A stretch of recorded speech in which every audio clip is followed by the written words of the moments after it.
Hi students, welcome to my channel Study Care. இப்போ நம்ம பார்த்துக்கிட்டு class 10th NCERT எக்ஸாம்பிள்ல chapter 2 polynomialsல exercise 2.1ல 9th sum.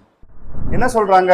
If the zeros of the quadratic polynomial ax square plus bx plus c where c is not equal to 0 are equal, then c and a have opposite signs, c and b have opposite signs, c and a have the same sign, c and b have the same sign.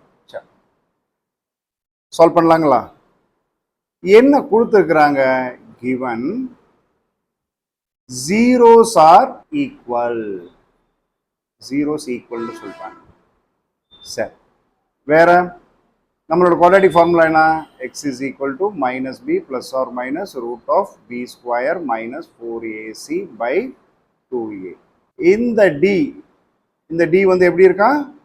d வந்து equal to 0 இருக்கா? அப்ப b square minus 4ac இது வந்து என்னவா இருக்கும்? இது equal to 0வா இருக்கும்.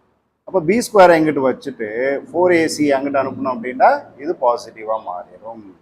சரி, இப்போ இந்த பி ஸ்கொயர் வந்து எப்படி இருக்கு? கிரேட்டர் தென் 0வா இருக்கும்.